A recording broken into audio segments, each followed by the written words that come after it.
والسلام على أشرف الأنبياء والمرسلين نبينا محمد وعلى آله وصحبه أجمعين وبعد۔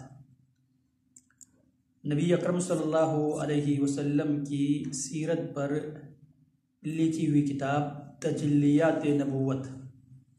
تجلیات نبوت میں سے ہمارا دوسرا سبق ہے اور سبق کا عنوان نبی صلی اللہ علیہ وسلم کی حضرت خدیجہ سے اولاد۔ یہاں سے ہمارا دوسرا سبق کا آغاز ہوتا ہے۔ حضرت خدیجہ رضی اللہ عنہا نبی علیہ السلام کی پہلی بیوی تھی۔ حضرت خدیجہ رضی اللہ تعالی عنہا نبی اکرم صلی اللہ علیہ وسلم کی پہلی بیوی تھی۔ ان کے جیتے جی یعنی جب تک حضرت خدیجہ رضی اللہ تعالی عنہا زندہ تھے آپ نے کسی اور سے شادی نہ کی۔ آپ علیہ السلام نے سیدہ خدیجہ کی زندگی میں کسی دوسری بیوی سے آپ نے نکاح اور شادی نہیں کی۔ آپ کی تمام اولاد بھی انہی سے تھی۔ نبی اکرم صلی اللہ علیہ وسلم کی ساری اولاد سیدہ خدیجہ رضی اللہ تعالی عنہا سے ہی تھی، جن میں قاسم، عبداللہ، زینب، رقیہ، ام کلثوم، فاطمہ رضی اللہ تعالی عنہم اجمعین۔ صرف ابراہیم ماریہ قبطیہ رضی اللہ عنہا سے تھے۔ ابراہیم ماریہ قبطیہ سے، یہ مدینہ منورہ میں پیدا ہوئے، لگ بھگ 1.5 سال کی عمر میں دنیا سے انتقال کر گئے۔ ان کی اولاد کے نام یہ ہے، نبی اکرم صلی اللہ علیہ وسلم کی اولاد کے نام پہلے قاسم، اسی سے آپ علیہ السلام کی کنیت تھی ابو القاسم۔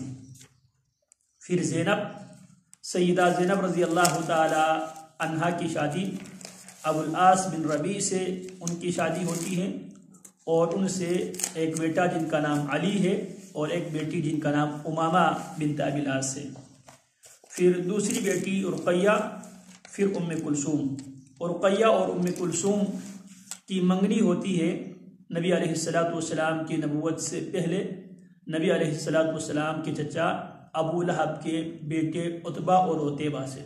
نبی علیہ السلام کی صاحبزادیوں میں سے رقیہ اور ام کلثوم کی منگنی کن سے ہوتی ہے؟ ابو لہب کے 2 بیٹوں سے، ایک کا نام عتبہ تھا اور دوسرے کا نام عتیبہ تھا۔ نبی علیہ السلام جب نبوت کے اعلان کرتے ہیں تو رد عمل کے طور پر ابو لہب کے یہ دونوں بیٹے اس شادی کو کیا کر دیتے ہیں؟ منسوخ کر دیتے ہیں، اور پھر ان دونوں کے نکاح بعد میں سیدہ رقیہ کی نکاح سیدنا عثمان رضی اللہ تعالی عنہ سے ان کی شادی ہوتی ہے، اور جنگ بدر کے دوران حضرت عثمان رضی اللہ عنہ مکہ مدینہ میں ہی حضرت رقیہ کی تیمہ داری اور ان کی عادت میں ہی مصروف رہے، اور نبی علیہ السلام نے جناب عثمان کو بدر میں شرکت کرنے والے صحابہ کرام کے برابر آپ علیہ السلام نے مال غنیمت میں سے حصہ دیا۔ تو رقیہ رضی اللہ تعالی عنہا نبی علیہ السلام جس وقت بدر کی جنگ لڑ رہے تھے اسی دوران سیدہ رقیہ وفات پاتی ہیں۔ ان کی وفات کے بعد ان کی دوسری بہن سیدہ ام کلثوم، ان کی شادی بھی کس سے ہوتی ہے؟ سیدنا عثمان سے۔ اسی لیے سیدنا عثمان رضی اللہ تعالی عنہ کو ذو النورین کہا جاتا ہے۔ کیا کہا جاتا ہے؟ ذو النورین، 2 نور والے۔ رسول اللہ کی پہلے نور سیدہ رقیہ، دوسری نور سیدہ ام کلثوم رضی اللہ تعالی عنہ، اور پھر سیدہ فاطمہ رضی اللہ تعالی عنہ، ان کی شادی سیدنا علی رضی اللہ تعالی عنہ سے ہوتی ہے۔ تو آپ علیہ السلام کے سیدہ خدیجہ سے قاسم، عبداللہ، زینب، رقیہ، ام کلثوم، فاطمہ، یہ نبی علیہ السلام کی اولاد تھی۔ کچھ لوگوں نے تعداد اور ترتیب دونوں اس سے مختلف بتائی ہے۔ آپ صلی اللہ علیہ وسلم کے تمام لڑکے بچپن ہی میں انتقال کر گئے، البتہ تمام بچیوں نے عہد نبوت کو پایا، اسلام لے آئیں اور ہجرت بھی کی۔ سیدہ زینب نے بھی، رقیہ نے بھی، ام کلثوم نے بھی، اور سیدہ فاطمہ نے بھی، اور سب کے آپ صلی اللہ علیہ وسلم کی زندگی ہی میں انتقال کر گئے، صرف حضرت فاطمہ رضی اللہ تعالی عنہا کے آپ کے بعد 6 ماہ زندہ رہے۔ اسی لیے سیدہ فاطمہ رضی اللہ تعالی عنہا کو فضیلت اسی لیے حاصل ہے کیونکہ تمام آپ کی صاحبزادیوں کی جدائی کی جو مصیبت ہے اللہ کے نبی علیہ السلام نے خود برداشت کی ہے، لیکن سیدہ فاطمہ رضی اللہ تعالیٰ عنہ رسول اللہ کی صاحبزادیوں میں سے وہ واحد صاحبزادی تھی جن کو پیارے پیغمبر علیہ السلام کی جدائی والی آزمائش سے دوچار ہونا پڑی۔ اس لیے سیدہ فاطمہ کو دوسرے پیارے پیغمبر کی دوسری صاحبزادیوں کے مقابلے میں ان کو فضیلت اس لیے حاصل ہے۔ سمجھ میں آ رہی ہے؟ عموماً عام لوگ سیدہ زینب، سیدہ رقیہ، سیدہ ام کلثوم کے حوالے سے دنیا نہیں جانتی، یہ بھی رسول اللہ کی بیٹیاں تھیں۔ صرف دنیا جانتی ہے سیدہ فاطمہ کے حوالے سے کہ سیدہ فاطمہ رسول اللہ کی صاحبزادی ہے۔ ہاں، آپ علیہ السلام کے صاحبزادیوں میں سے جو فضیلت سیدہ فاطمہ کو حاصل ہے وہ سیدہ زینب، ام کلثوم، رقیہ کو حاصل نہیں ہے، لیکن رسول اللہ کی صاحبزادی ہونے کی حیثیت سے ان کو بہت بڑی فضیلت ان کو بھی حاصل ہے۔ سمجھ میں آ رہی بات؟ بیت اللہ کی تعمیر اور حجر اسود کے جھگڑے کا فیصلہ۔ بیت اللہ کی تعمیر اور حجر اسود کے جھگڑے کا فیصلہ۔ آپ کی عمر کا 35واں سال تھا، نبی علیہ السلام کی عمر کا 35واں سال تھا کہ ایک زوردار سیلاب آیا جس سے خانہ کعبہ کی دیواریں پھٹ گئی۔ جب نبی علیہ السلام کی عمر 37 سال کے آپ تھے تو اس وقت ایک زوردار سیلاب آیا جس سے خانہ کعبہ کی دیواریں پھٹ گئی۔ یہ دیواریں ایک بار کعبہ میں آگ لگ جانے کی وجہ سے پہلے ہی کمزور ہو چکی تھی، یعنی پہلے آگ لگ جانے کی وجہ سے دیواریں کمزور تھی، پھر زوردار سیلاب نے مزید اس کو کیا کر دیا؟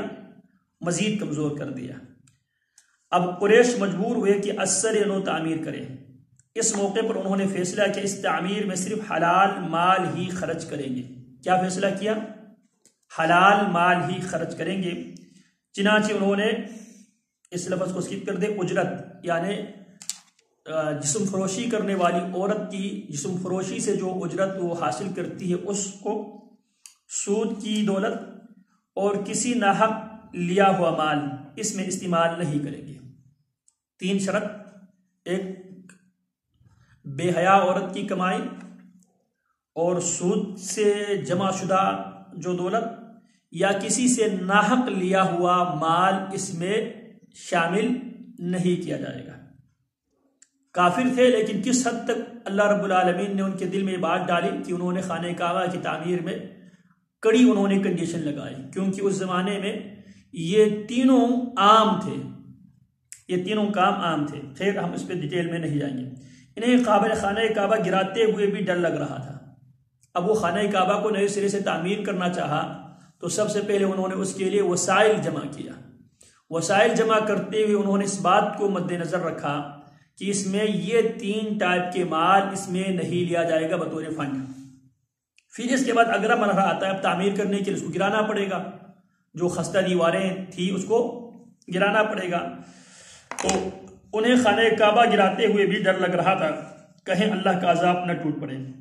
بالآخر ولید بن مغیرہ، یہ ولید بن مغیرہ کون ہے؟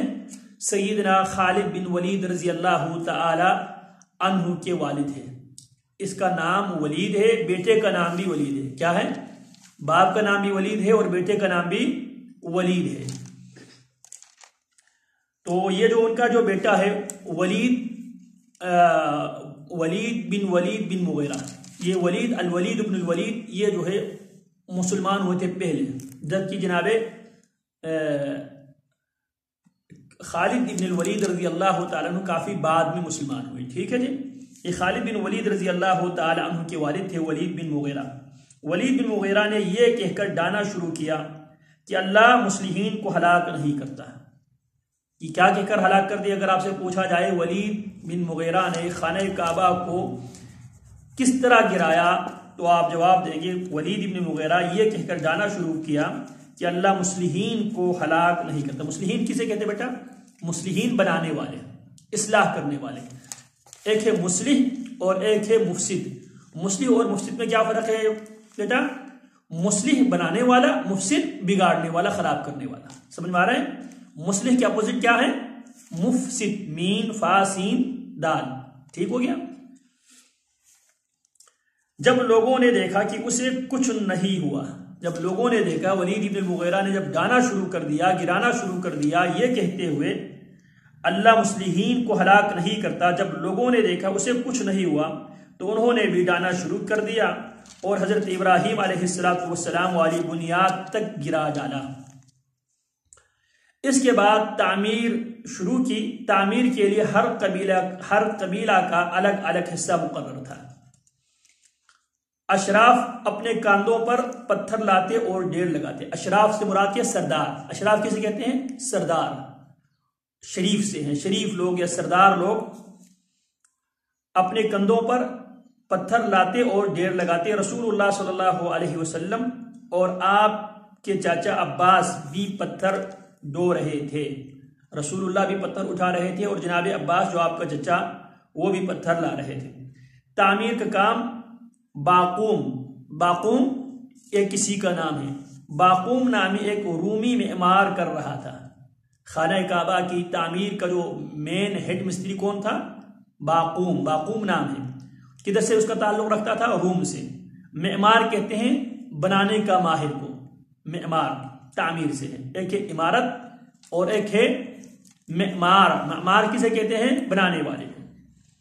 چونکہ مال اتنا جمع نہ ہو سکا تھا کہ عمارت حضرت ابراہیم علیہ السلام کی بنیادوں پر مکمل کی جا سکتی، اس لیے شمال کی طرف سے تقریباً 6 ہاتھ چھوڑ کر اس پر ایک چھوٹی سی دیوار اٹھا دی گئی، جس کو آج ہم حتیم کہتے ہیں، تاکہ علامت رہے کہ یہ کعبہ کا حصہ ہے۔ اسی کو ہجر اور اسی کو حتیم کہتے ہیں۔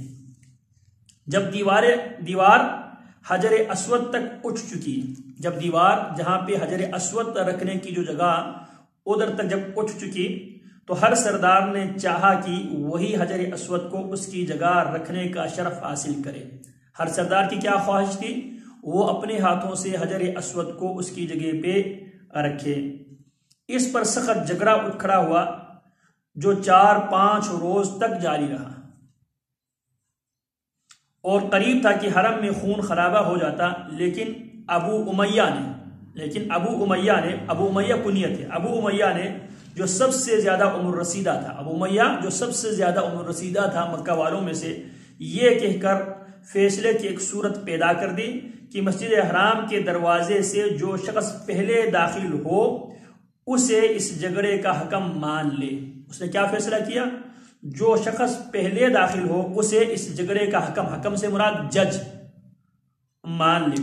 لوگوں نے یہ تجویز منظور کر لی۔ اللہ کی مشیت دیکھیں، اس کے بعد سب سے پہلے وہ لوگ بیٹھے تھے، اس کے بعد سب سے پہلے جو شخص داخل ہوا وہ آپ صلی اللہ علیہ وسلم تھے۔ قریش نے دیکھتے ہی کہا حاذا الامین رضیناہ حاذا محمد۔ کیا کہا؟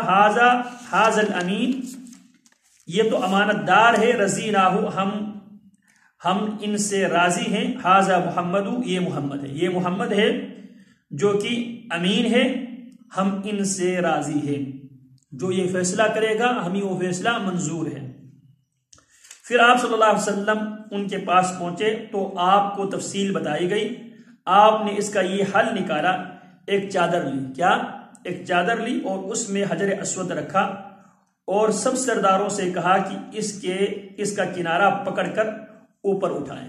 ہر سرداروں سے پیارے پیغمبر نے کیا فرمایا؟ ایک چادر آپ نے لیا اور اس چادر کے درمیان میں پتھر رکھا اور تمام سرداروں سے کہا سارے سردار مل کر ایک ساتھ اس چادر کو کیا کریں؟ اٹھائیں۔ سب نے ایسا ہی کیا۔ جب چادر حجر اسود کی جگہ تک پہنچ گئی، جب انہوں نے اٹھا کر حجر اسود کی جگہ تک جب چادر پہنچ گئی تو آپ صلی اللہ علیہ وسلم نے اپنے مبارک ہاتھ سے حجر اسود کو اس کی جگہ پہ رکھ دیا۔ یہ اتنا عمدہ فیصلہ تھا، اس پر سب خوش ہو گئے۔ حجر اسود زمین سے 1.5 میٹر بلندی پر ہے۔ حجر اسود زمین سے، سطح زمین سے 1.5 میٹر بلندی پر ہے اور دروازہ تقریباً 2 میٹر اونچا ہے۔ دروازہ جبکہ 2 میٹر اونچا ہے۔ قریش نے اسے اتنا اونچا اس لیے رکھا تاکہ ان کی اجازت کے بغیر کوئی شخص کعبہ میں داخل نہ ہو سکے۔ دیواریں 18 ہاتھ بلند ہیں۔ دیواریں 18 ہاتھ بلند ہیں، جبکہ پہلے 9 ہاتھ تھی۔ جبکہ قریش کی تعمیر سے پہلے دیواروں کی اونچائی 9 ہاتھ تھی اور قریش نے اس کو 18 ہاتھ بلند کر دیا۔ اندرون کعبہ اندرون کعبہ 2 لائنوں میں 6 ستون کھڑے کیے گئے ہیں۔ کعبہ کے اندر 2 لائن میں 6 ستون کھڑے کیے گئے ہیں اور 15 ہاتھ کی بلندی پر چھت لگائی گئی ہے۔ 15 ہاتھ کی بلندی پر چھت لگائی گئی ہے، جبکہ پہلے نہ ستون تھے نہ چھت۔ مکہ والوں کی قریش کی تعمیر سے پہلے نہ خانہ کعبہ میں نہ ستون تھے اور نہ چھت تھی۔ نبوت سے پہلے آپ صلی اللہ علیہ وسلم کی سیرت۔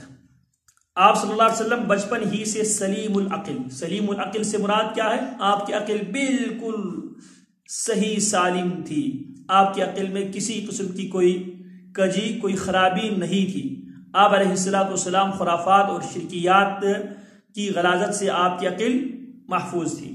پاک دامن اخلاق کے حوالے سے یہ تھا آپ علیہ السلام کی اعتقادات و نظریات کے حوالے سے آپ سلیم العقل، یعنی آپ کی عقل بالکل صاف ستھرے تھے، اس میں خرافات، بدعات، شرکیات کے آمیزش تک آپ کی عقل میں نہیں تھی۔ پاک دامن آپ کی اخلاقیات کے حوالے سے آپ پاک دامن تھے۔ پاک دامن کسے کہتے ہیں بیٹا؟ جو اخلاقی گراوٹ کے شکار نہیں تھے، اخلاقی گراوٹ کے شکار نہیں تھے اور بھرپور قوت کے مالک تھے۔ آپ سلیم العقل تھے، پاک دامن تھے اور بھرپور قوت کے مالک تھے۔ جوانی اور پختگی کا زمانہ آیا تو آپ کی خوبیاں اور نکھر آئی۔ آپ درست سوچ، صحیح نظر، بہترین اخلاق اور عمدہ عادات کا سب سے بلند نمونہ تھے۔ سچائی، امانت، مردانگی اور شجاعت، عدل اور حکمت، زہد اور قناعت، بردباری کسے کہتے بیٹا؟ بردبار، صابر، ہر چیز کو تحمل کے ساتھ سننا، تحمل کے ساتھ برداشت کرنا، بردباری۔ عفت کسے کہتے ہیں؟ عصمت اور عفت، پاک دامنی۔ عفت بھی پاک دامنی کا ہے، یعنی زناکاری، بے حیائی کی امور سے کیا تھے آپ؟ بالکل محفوظ تھے۔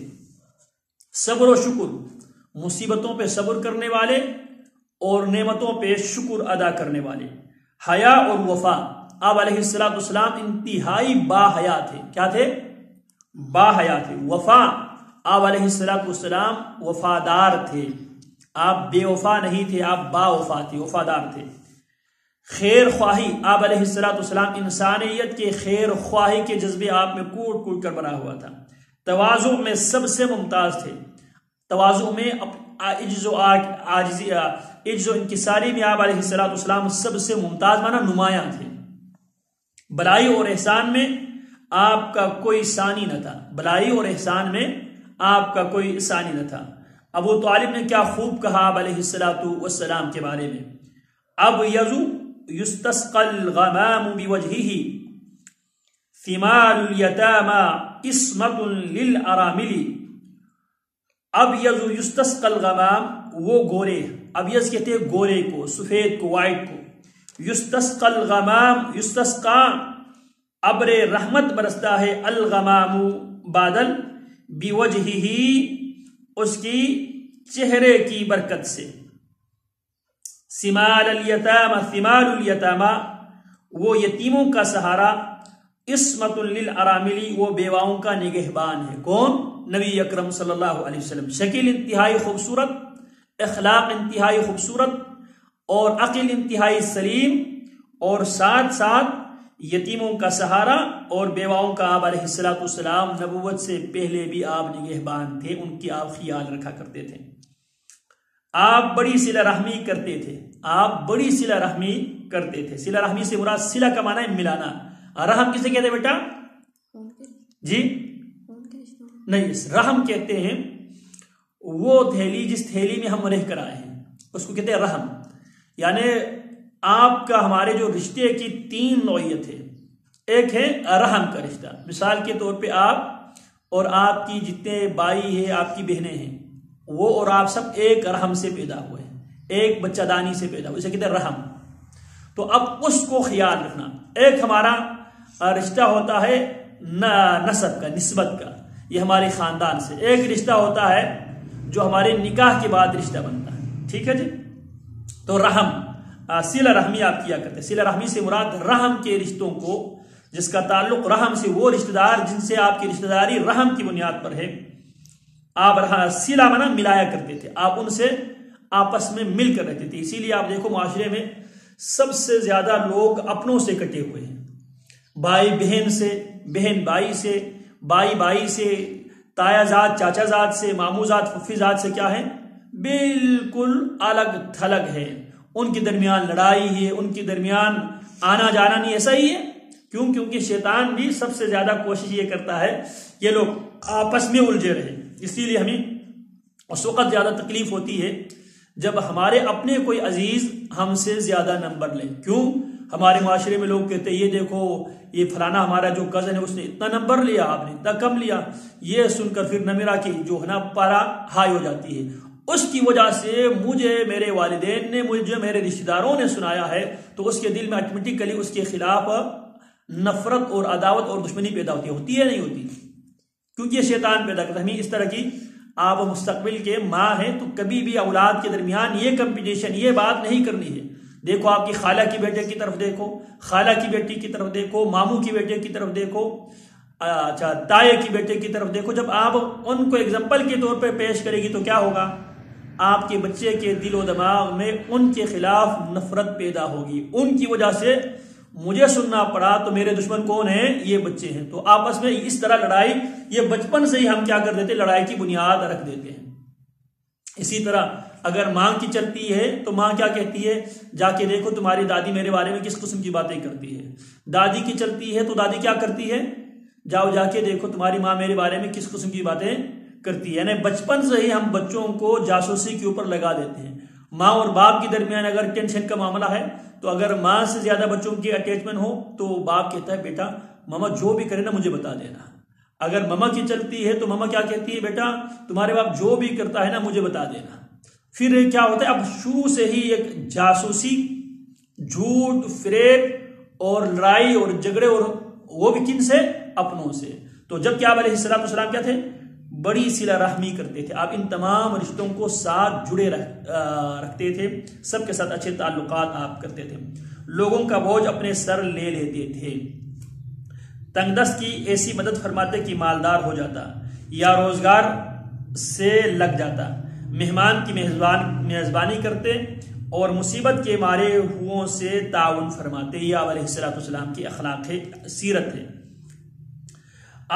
اللہ نے آپ کی حفاظت مہربانی کا خاص انتظام فرمایا تھا. اللہ نے آپ کی حفاظت و مہربانی کا خاص انتظام فرمایا تھا اور قوم کے اندر پھیلی ہوئی خرافات، برائیوں کے خلاف آپ کے دل میں نفرت ڈال دی تھی. چنانچہ آپ بتوں کی عید پر حاضر ہوتے، نہ شرک کے میلوں میں چلے جاتے تھے. آپ آستانوں یا غیر اللہ کے نام پر ذبح کیا ہوا جانور کھاتے، نہ بتوں ہی کو چھوتے اور نہ ان سے تقرب حاصل کرتے تھے. لات عزا کی قسم تو سننا بھی گوارا نہ فرماتے تھے. کب؟ آپ علیہ السلام کے نبی اور رسول بننے سے پہلے کی باتیں ہو رہی ہیں. شراب نوشی اور کھیل کود کی مجلسوں سے آپ انتہائی دور تھے. ایسی کسی مجلس میں آپ صلی اللہ علیہ وسلم نے کبھی شرکت نہیں فرمائی، حالانکہ یہی مجلسیں جوانوں کی تفریح گاہ اور دوستوں کے جائے ملاقات ہوا کرتی تھی. نبوت و دعوت، دوسرا چیپٹر ہے نبوت و دعوت. نبوت کے آثار اور سعادت کی جھلکیاں. سعادت یعنی خوش قسمتی کی جھلکیاں. سعادت عربی زبان میں اسی سے سعید کہتے ہیں، خوش قسمت کو. سعادت مندی، خوش نصیبی. پیچھے جو حالات بیان کیے جا چکے ہیں ان کی وجہ سے آپ صلی اللہ علیہ وسلم اور آپ کی قوم کے درمیان فکری اور عملی فاصلہ بڑھتا گیا. آپ قوم کی بدبختی بگاڑ دیکھ کر رنجیدہ رہنے لگے، یعنی پریشان رہنے لگے. ان سے الگ تھلگ اور تنہا رہنے کی خواہش بڑھنے لگی اور یہ سوچ بھی گہری ہونے لگی کہ انہیں ہلاکت اور تباہی سے کیوں کر بچایا جائے. عمر بڑھنے کے ساتھ ساتھ یہ رنج مانا پریشانی، یہ رنج اور یہ خواہش، آپ علیہ السلام قوم کی حالت دیکھ کر پریشان بھی ہوتے تھے، رنجیدہ بھی ہوتے تھے، اور آپ علیہ السلام کی خواہش یہ تھی کیسے لوگوں کو اس خرافات سے، اس بد اخلاقی سے کیسے قوم کو نکالا جائے۔ تو رنج اور خواہش، رنج کیا تھی؟ قوم کیوں تباہی کی طرف جا رہی ہے، قوم اخلاقی گراوٹ کی کیوں شکار ہے، قوم بت پرستی کیوں کرتے ہیں، کیوں خرافات اور توہم پرستی میں قوم کیوں مبتلا ہے، اس پر آپ پریشان بھی ہوتے تھے۔ اور خواہش کیا تھی؟ خواہش یہ تھی قوم توہم پرستی سے نکل آئے، قوم خرافات سے نکل آئے، قوم بت پرستی سے نکل آئے، قوم راہ راست پہ آ جائے، یہ آپ کی خواہش تھی۔